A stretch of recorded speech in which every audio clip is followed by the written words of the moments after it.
ఒక జన్మంతా చెయ్యవలసిన సాధన ఒక్క శివరాత్రి నాడు చేస్తే చాలు. ఇక ఇంతకన్నా నువ్వు ఉపాసన చేయడానికి తేలికైనటువంటి రోజు రాదు. ఎందుకని? ఆయనే జ్ఞానజ్యోతిగా ఆవిర్భవించాడు.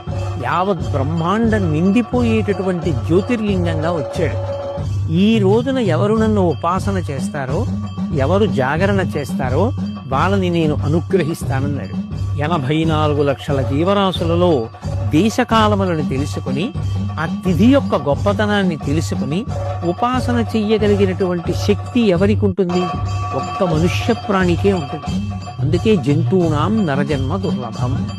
అటువంటి నరజన్మ ఎత్తిన తరువాత మరి మహాశివరాత్రి లాంటి పర్వదినాన్ని విడిచిపెట్టేసుకుంటే దాని వలన ఎంత ఉపాసన కోల్పోయాం.